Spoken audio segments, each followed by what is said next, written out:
अगोदरची एक क्लिप जी आहे ती व्हायरल झाली होती, ती माझ्या वाचनात आली, बघण्यात आली, म्हणून मी तो मुद्दा आणि त्याने ते वाळेकर वगैरे जे आहेत लोक जे उभे केले, जे जरांगेच्या सांगण्यावरून त्यांनी जी मारपीट केली कोर्टामध्ये, त्याच्याबद्दल 2 वर्ष जेलमध्ये होते, त्या सगळ्यांना उभं केलेलं होतं.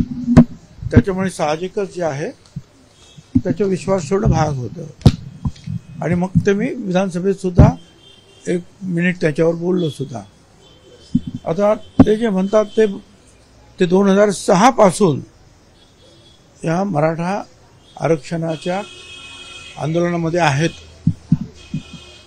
प्रत्येक ठिकाणी आहेत. ते मागच्या गायकवाड आयोगाच्या संदर्भात जी केस झाली त्यामध्ये सुद्धा ते भांडत होते. असं नाही की ते नवीन आहेत म्हणून. आणि त्या जरांगेच्या जवळ नेहमी बरोबरच असायचे. पण जेव्हा हे सगळं काय त्याच्या गुप्त मिटिंग्स आणि या सगळ्या शिवीगाळ आणि या सगळ्या भानगडी पुढे आल्या आणि परत स्टँड बदलत जो जातो आहे, त्याच्यामुळे मग ते कंटाळून ते बाहेर पडले. आता मराठा समाजाला वेगळं आरक्षण पाहिजे, अनेकांनी सांगितलं. त्याप्रमाणे आपण मराठा समाजाला वेगळं आरक्षण देण्यासाठी जो कायदा आला त्याला आपण पाठिंबा दिला. एक मतानं तो कायदा आपण विधानसभेत मंजूर केला, विधानमंडळात मंजूर. आता तो म्हणतो मला हे मंजूर नाही, आता आणखी नवीन काहीतरी काढतो आणि परत आंदोलन. तर मी आमच्या त्या मुख्यमंत्र्यांना, उपमुख्यमंत्र्यांना सांगितलं, हे संपणार नाही, हे मारुतीचं शेपूट आहे. एक झालं का एक झालं का एक झालं का एक तर हा ग्रस्ताला काही कळत नाही, कायद्याचं कळत नाही, काही नियमाचं कळत नाही, काही कळत नाही.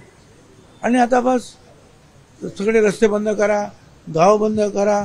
आता निवडणुका सुरू होतील या खासदारांच्या, लोकसभेच्या. साहजिकच मिटिंग घेणार, लोक फिरणार, त्यांना हा बंदी करणार.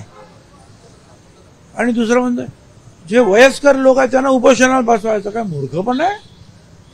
वयस्कर लोक, कुणाला काय व्याधी असते, कुणाला काय व्याधी असते, आणि त्यातून जर ते उपोषणाला बसले आणि त्यांचे काही ऑर्गन्स जे आहेत 1-2 दिवसात जर फेल झाले तर हा काय करणार?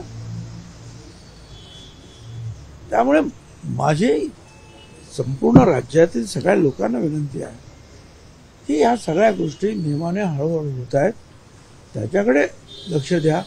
या ग्रस्ताकडे लक्ष द्यायचं काही कारण नाही, तो कधी थांबणार नाही.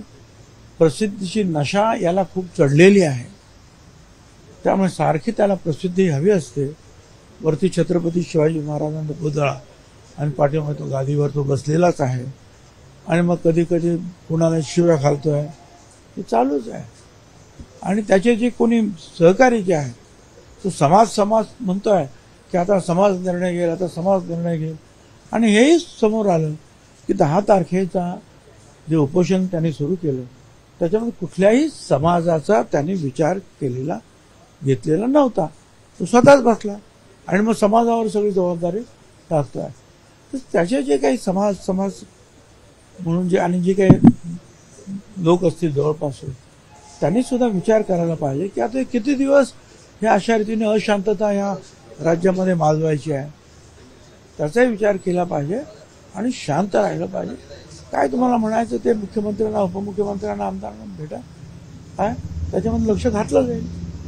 एकीकडे तुम्ही वैयक्तिकरित्या हा संपूर्ण स्टँड जो आहे तो तुम्ही समोर मांडतात, परंतु सरकारकडून अजूनपर्यंत तुम्ही अधिकृतपणे या सगळ्या संदर्भात बोलत नाहीये. खरं तर वेगळं स्वतंत्र आरक्षण मराठ्यांना दिलंय, परंतु जरांगे पाटलांची मागणी आहे की आता ओबीसीमधूनच सरसकट आरक्षण द्यावं, सगळेश्वरांचा कायदा करावा, परंतु त्यावरती सरकारकडून अजून भाष्य येत नाही.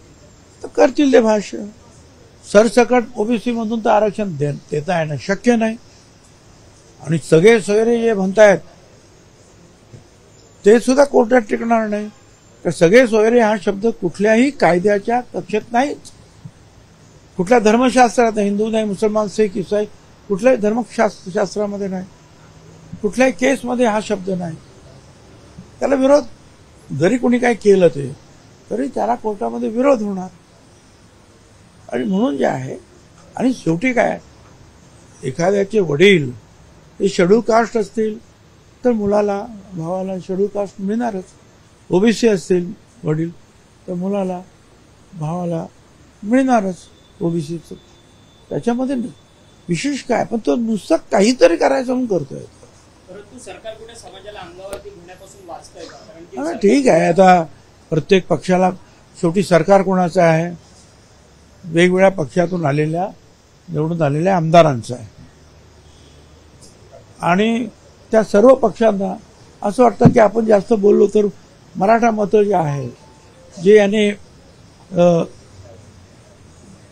बळकून दिलेली आहेत ते आपल्या विरुद्ध जातील, म्हणून ते काळजीपूर्वक स्टँड घेत आहेत. ज्या पद्धतीनं जरांगेंनं म्हटलेलं आहे की वृद्धांना उपोषणाला बसा, कुठेतरी वृद्धांना उद्योग सांगितलं ना करायचं, आता. त्याचं बरं वाईट झालं तर त्याची जबाबदारी मी आता सरकारने ते सांगितलं. काय वृद्ध लोकांना, वयस्कर लोकांना बसवलं. एक तर त्यांना कोणाला डायबिटीज असतोय, हार्टचा प्रॉब्लेम असतोय, अनेक प्रॉब्लेम्स असतात, आणि त्याच्यामध्ये ते उपोषणाला बसून काही झालं तर काय होणार. मला त्या पोलीस डिपार्टमेंटला सुद्धा सांगायचं आहे, याच्यातला कुणी माणसाला काही जर झालं तर त्याची जबाबदारी या जरांगेवर, हा मृत्यूच कारणीभूत ठरला म्हणून याला अरेस्ट करून याच्यावर पोलीस कारवाई झाली पाहिजे. सहजच आहे, कोणाच्याही मृत्यूला जर कारणीभूत जर कोणी झाला लांबूनही तरी त्या माणसाची चौकशी होऊन त्याला अटक होते, सजा होते. आणि आता सरळ सरळ सांगतोय, आणि ती जी माणसं जी आहेत, वृद्ध माणसं, त्याच्यातले एखादा बिचारा मृत पावला तर काय घ्या मग. म्हणून पोलिसांनी सुद्धा त्याला वॉर्निंग देण्याची आवश्यकता आहे. त्याला कायद्याचं काही समजतच नाही, आणि त्याला वाटतं कायदा मग त्याच्या घरातच आहे, हातात त्याच्या त्या हाताबाहेर जवळच बसलेला, तो म्हणेल तो कायदा. सध्याचा काळ हा परीक्षांचा याला जोडून सध्याचा काळ जो आहे तो परीक्षांचा काळ आहे. 12वीच्या परीक्षा आता सुरू होतील आणि आता हे रस्ते वगैरे ते बंद करणार. एक तर निवडणूक आता सुरू झाली, जवळपास निवडणुकीच्या मीटिंग व्हायला लागल्या तर घ्यायच्या नाहीत. बरं, 12वीच्या परीक्षा सुरू झाल्या, त्या परीक्षांचं काय होणार पोरांचं जर तुम्ही रस्ते बंद केले तर. त्यामुळे तो कुणाचाही विचार करत नाहीये, तो फक्त स्वतःच्या प्रसिद्धीचा विचार करतोय बस. दुसरं कुणाचं त्याला काही घेणं पडलेलं नाही. म्हणून त्याचं किती ऐकायचं हे सुद्धा जे आहे मराठा समाजातील आमच्या बांधवांनी भगिनींनी ठरवायला पाहिजे.